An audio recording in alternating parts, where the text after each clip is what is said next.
second. It's good to be back. Yep. Very thankful for this wonderful space and this wonderful opportunity to share from the heart.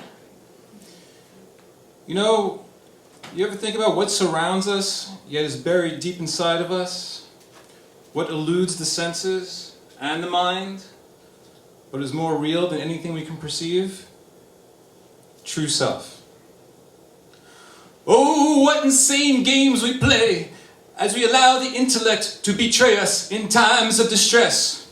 When the surface of the pond is calm, we clearly see the laws of creation enacted with our participation.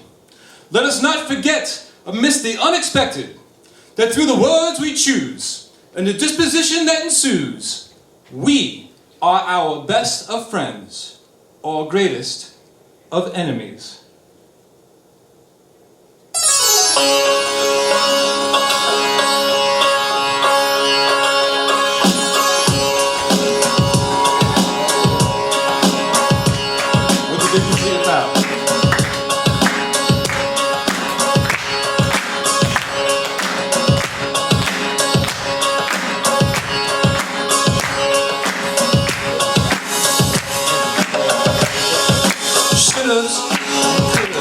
Confuse the past with the present. Confusion of the past and present is cause for suffering. Attachment to this, aversion to that, ignores the fact that reality is subject to infinite possibility. We perceive failure by ignoring the much bigger picture. Putting aside ideals helps assess current state of affairs, sparing drama that stems from despair. Upon closer inspection, we may discover our lesser choice is more ideal, and our ideals the lesser choice.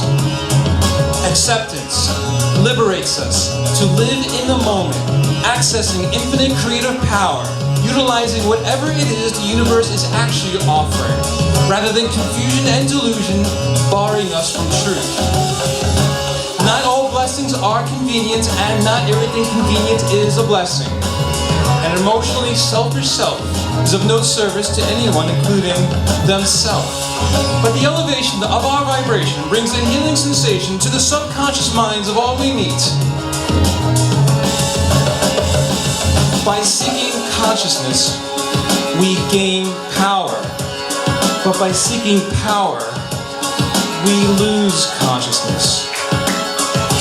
All experience rides the edge of a blade. Keep letting go.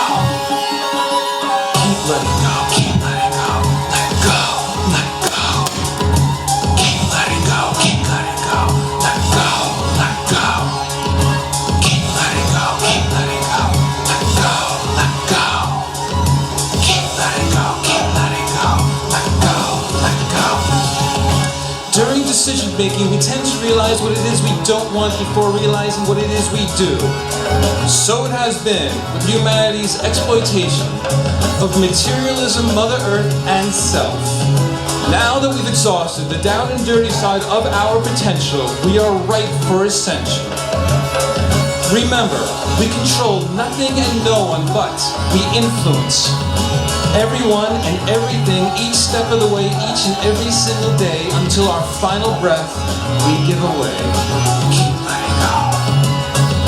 Keep letting go. Keep letting go. Keep letting go. Keep letting go. Let go.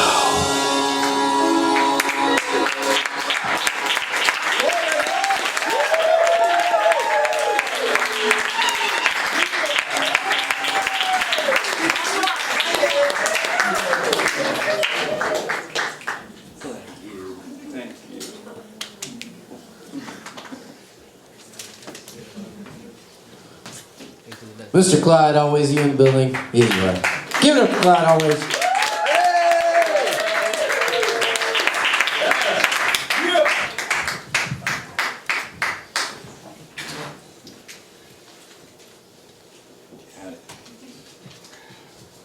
Ladies and gentlemen, boys and girls, come on and step right up. Folks, want to grab yourself a front row seat before they're gone and they're going fast. You don't want to miss this. It's time for another exciting installment of the Clyde Always Show. With me, your always clever, always handsome, always charming host, Clyde Always. All right. So I'd like to start you with a poem. It's entitled Dirtbag, and it's by me, yours truly, Clyde Always, and it goes. My jeans are skinny as a stick, my beard's a mile long, my glass is black and plastic thick, my keys sing jangle song. My hair is greasy, slimy strands, my hat was knit with hate, my pockets squeeze my dainty hands, my pinball skills are great. My flannel shirt is buttoned high, my arms are pumped with ink, my neon chucks, they look so fly, my scent, my armpits stink. My diet is devoid of meat. My smokes are rolled by hand. My shoulder bag is really neat. My days are never planned. My fixie bike, it brought me here. My girlfriend, she just went. My drink of choice is can of beer. My mom, she pays my rent. Thanks, everybody. That's Dirtbag. That's by me, yours truly, Clyde Always. Next up, I got one about a dude who picked me up hitchhiking one time on the side of Highway 1, and his name's Anders, and this one's for him. A Stockholm treasure grew so tall and dreamt his never dreams, and so he sprightly scaled the wall and donned but humble seams. His burden light, his socks uptight, he flew to western lands. His smile was a welcome sight to those in desert sands. And under eucalyptus trees our hero laid his head. Koala bears and wallabies did share his earthy bed. But then a California girl did seek to steal his heart. She set his golden guts a-swirl, the sun-soaked raisin tart. They raised a ranch atop a hill, above a grizzly sea, where Anders feeds the horses still, their daughter running free. Thanks, everybody. That's Anders, and that's by me, yours truly, Clyde Always. So my girlfriend loves to eat hummus, and the other day I chidingly asked her if she'd ever had a chick pee in her mouth before. And she said no, but I have had a black guy pee in my mouth before.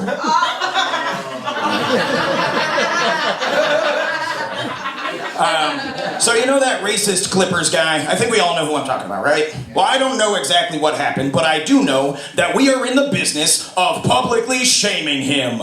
And I think we did a pretty good job, what with the blogs and the tweets and whatnot, but back in my day, we had a much more effective method, and we didn't need no fancy computers, we didn't need smartphones, we didn't need tablets. All we needed was a dusty old pillow and a 10-gallon drum full of hot pine tar. So first thing we do is strip this racist naked, and then we get some paintbrushes and dip them in the tar, and just slap them all over with them. Really get it in every nook and crook and cranny. Get it up his nose and in his butt crack, everywhere. So at this point, I was thinking it would be fun to get the kids involved. Here's what we do. We cut the pillow open, and then all the kids could run up and grab a handful of feathers, and they could just whap them with them. Meanwhile, we'd all be standing back saying, whoo, see the arm on that one? That's my boy. He's gonna be Major League someday. Yeah. So anyway, at this point, he's tarred and feathered, and we could just call it a day.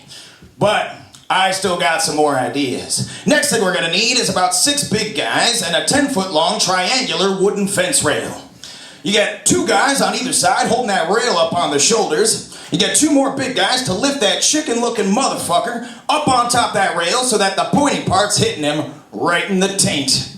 And then we parade him all around town, up and down Market Street. Meanwhile, he's riding that thing like a bucking fucking bronco, right?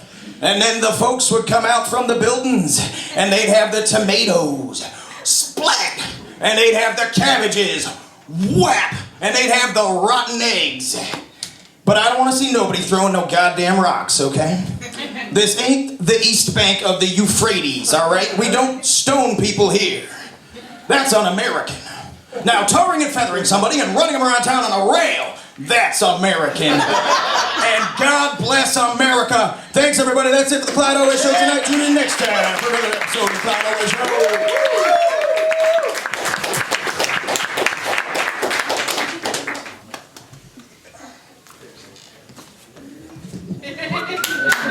Give it up, Clyde Always. Clyde Always will be our feature a month from now, so make sure you catch that one. It's going to be extra special. All right, next up, we've got the Poetician. Wow, how'd you know? Give it up for the Poetician. Excellent timing.